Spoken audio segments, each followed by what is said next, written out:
The maintenance mishap tech specialist Marcus Rivera had always been terrible at keeping his thoughts to himself. It was a trait that had gotten him into trouble more times than he could count aboard the UES Horizon, humanity's first deep space exploration vessel. Today was shaping up to be another one of those days. The artificial gravity generator had been acting up again, causing random fluctuations throughout the ship. Marcus found himself hanging upside down in a maintenance shaft, tools floating around him like confused metal butterflies, when the gravity suddenly kicked back in. He crashed to the floor with all the grace of a dropped wrench. "Perfect," he muttered, rubbing his sore shoulder. "Just what I needed to make this day complete." That's when he heard the footsteps. Not the heavy boots of his human crewmates, but something lighter, more deliberate. He looked up to see Zara Kethvos, the Valdari liaison officer, standing in the corridor. She was tall and elegant, with silver-blue skin that seemed to shimmer in the ship's lighting, and eyes like polished obsidian. Her warrior's bearing was unmistakable, even in the formal diplomatic robe she wore. "You humans have such an interesting relationship with gravity," she said, her voice carrying that musical quality all Valdari possessed. "Always fighting it, never accepting it." Marcus scrambled to his feet, trying to look professional despite the grease stains on his uniform. "Yeah, well, gravity doesn't exactly ask permission before it decides to take a break." Zara tilted her head, studying him with an intensity that made him nervous. The Valdari were known throughout the galaxy as fierce warriors, their military prowess legendary. What was less known was their ability to read emotions with startling accuracy. "You were muttering," she observed. "I heard you say something before you fell." Marcus felt his face flush. He had been muttering, hadn't he? Something about the gravity, about his day, about ... Oh no. He remembered now.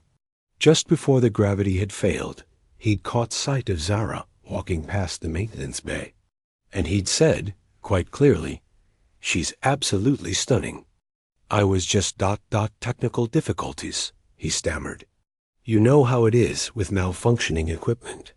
Zara's expression didn't change, but her eyes seemed to sparkle with something that might have been amusement. "Technical difficulties," she repeated. "Is that what humans call it when they speak truthfully without meaning to?"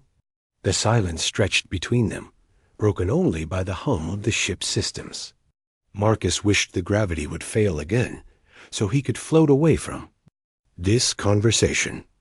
Instead, he found himself staring at her, wondering how someone could look so dangerous and beautiful at the same time. "I should get back to work," he said finally. "Yes," Zara agreed. "You should." But neither of them moved. And in that moment, Marcus realized that his accidental compliment had done something he never expected. It had gotten her attention. The question was, what would she do with it? The warrior's curiosity the next morning, Marcus made his way to the mess hall with the determination of a man who had decided to pretend the previous day never happened.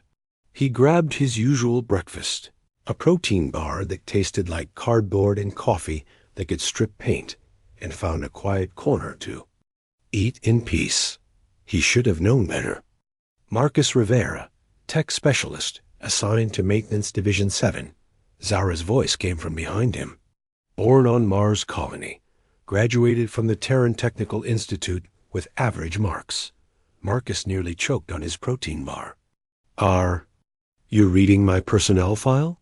"I was curious," she said, sliding into the seat across from him with fluid grace. "Your species fascinates me. You say things you don't mean to say, then pretend you didn't say them." "We call it embarrassment," Marcus replied, trying to keep his voice steady.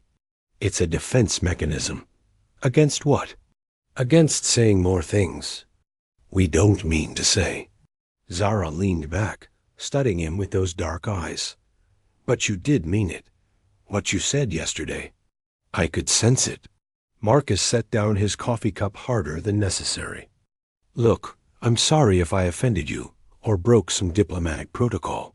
I know humans aren't exactly known for their cultural sensitivity. Offended? Zara's eyebrows rose slightly. You think I'm offended? Aren't you? I'm intrigued. The word hung between them like a challenge. Marcus had heard stories about Valdari warriors, about their code of honor and their fierce loyalty. But he'd never heard anyone describe them as intrigued by anything, least of all by awkward human technicians. Intrigued by what? He asked. By honesty, she said simply. In my culture, we value directness. We say what we mean, and we mean what we say. But you humans, you're constantly filtering, calculating, presenting versions of yourselves that you think others want to see. Marcus felt heat rise in his cheeks. Maybe because we're not all warriors. Some of us are just trying to get through the day without making fools of ourselves. And yet you did make a fool of yourself, Zara pointed out. And the result was honest communication. I wouldn't call it communication exactly. What would you call it? Marcus paused, considering. A mistake. Mistakes can be illuminating, Zara said. They reveal truth. Before Marcus could respond, the ship's intercom crackled to life. All personnel to stations. We have incoming vessels. Unknown configuration. This is not a drill. Marcus jumped to his feet, his training kicking in. Around them, the mess hall erupted into controlled chaos. As crew members rushed to their assigned positions. I have to go, he said, already moving toward the door. Marcus, Zara called after him. He turned back. Your mistake, she said, her voice carrying clearly over the noise. It was. Appreciated. As he ran toward the maintenance bay, Marcus couldn't shake the feeling that his life had just gotten a lot more complicated. And for the first time since joining the crew of the Horizon, he wasn't entirely sure that was a bad thing. The test of fire the unknown vessels turned out to be Keth-4 raiders, a splinter faction of the Valdari military known for their brutal tactics and complete disregard for diplomatic immunity. Marcus found himself sealed in the maintenance section. As the ship went to battle stations, his hands working automatically to reinforce the power grid while his mind raced. All technical personnel, prepare for combat stress on primary systems, came the announcement over the intercom. Repeat, prepare for combat stress. Marcus had never been in a real battle before. The Horizon was supposed to be a peaceful exploration. Vessel, not a warship. But as the ship shuddered under enemy fire, he realized that peace was a luxury they could no longer afford. The lights flickered and died, plunging the maintenance bay into darkness. Emergency power kicked in a moment later, bathing everything in red light. Marcus worked by feel, his hands steady despite the fear coursing through his veins. This was what he was trained for, what he was good at. Keeping the ship running when everything else was falling apart. Direct hit to Section 7. Someone shouted over the comm. We're losing power to the weapons array. Marcus grabbed his toolkit and ran toward the damaged section, his feet finding purchase on walls and ceiling as the ship spun and twisted through evasive maneuvers. He could hear the battle raging outside, the deep thrum of energy weapons, and the metallic scream of hull breaches. When he reached Section 7, he found chaos. Sparking conduits, twisted metal, and smoke so thick he could barely see. But he could also see the problem. The main power coupling had been severed, cutting off energy to the weapon systems. It was repairable, but it would take time they didn't have. Bridge, this is Rivera, he called into his comm. I can fix the weapons, but I need 15 minutes. We don't have 15 minutes, came the reply. The Kethver are charging their main cannon. We need those weapons now. Marcus looked at the damage again, his mind racing. There was another way, but it was dangerous. If he bypassed the safety protocols and rerouted power directly through the backup systems, he could restore weapons in 30 seconds. But if he miscalculated, the feedback could kill him. He thought about Zara, about her talk of honesty and directness, about saying what you mean and meaning what you say. Sometimes, he realized, actions spoke louder than words. "Bridge, stand by," he said, and started to work. The repair was like threading a needle in an earthquake. Every movement had to be precise, every connection perfect. The ship bucked and rolled around him, but Marcus held steady, his hands moving with practiced efficiency. Sparks flew, metal screamed, and somewhere in the distance he could hear the HFY cannon charging. "Come on," he whispered to the damaged systems. "Just hold together for 30 more seconds." The final connection snapped into place just as the ship shuddered under another impact. Power flowed back into the weapons array, and Marcus heard the satisfying hum of the defensive systems coming online. "Weapons restored," he reported, slumping against the bulkhead as adrenaline left him shaking. "Confirmed," came the reply. "Nice work, Rivera." As the battle raged on around him, Marcus allowed himself a small smile. Maybe he wasn't a warrior like Zara, but he had his own way of fighting. And maybe, just maybe, that was enough. The aftermath. HFY were driven off, but not before leaving their mark on the horizon. Marcus spent the next 6 hours working non-stop to repair the damage, his hands moving automatically while his mind processed what had happened. He'd never been in a real fight before, but something about the crisis had brought out abilities he didn't know he possessed. When he finally made it back to his quarters, exhausted and covered in grease, he found Zara waiting for him in the corridor. She was no longer wearing her diplomatic robes, but the midnight blue combat armor of a Valdori warrior. Even battle-worn and scarred, she was magnificent. "I heard what you did," she said without preamble. "The weapons repair. That was ... impressive." Marcus rubbed his tired eyes.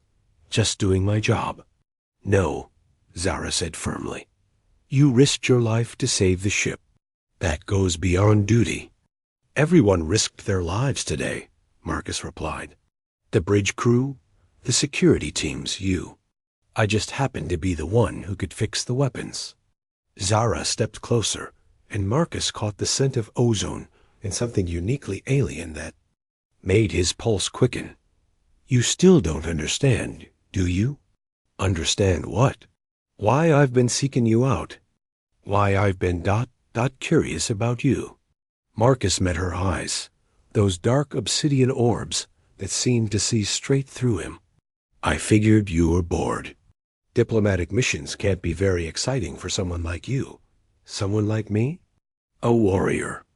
I've heard the stories about the Valdari military. You're legendary." Zara's expression softened slightly. "And you're a maintenance technician. In my culture, that would make you ... insignificant." The words stung, but Marcus nodded. "I know. But you're not insignificant," Zara continued. "You saved us today, all of us, and yesterday when you spoke. Without thinking, you revealed something I've never encountered before." "What's that?" "Genuine appreciation. Not for my status, not for my position, not for what I could do for you. Just ... appreciation for me." Marcus felt his heart skip a beat. "Zara, in my culture, warriors are expected to choose mates who can match their strength," she interrupted. "Physical prowess, combat skill, tactical brilliance. But watching you today, seeing how you handled the crisis, I realized something." "What?" "Strength comes in many forms. And sometimes the most important battles are fought not with weapons, but with skill and determination and the courage to risk everything for others." They stood in silence for a moment, the weight of her words settling between them. Marcus had never thought of himself as strong, but looking at Zara now, seeing the respect in her eyes, he began to wonder if maybe he'd been wrong about himself. "So what happens now?" he asked. Zara smiled, and it was like watching the sun rise over an alien landscape.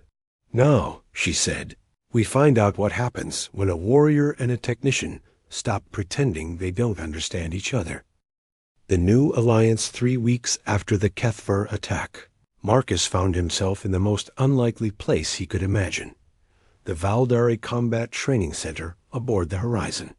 Zara had insisted he learn basic self-defense, claiming that anyone who could think clearly under pressure had the potential to be a warrior.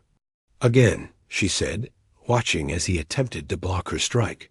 You're thinking too much. Trust your instincts.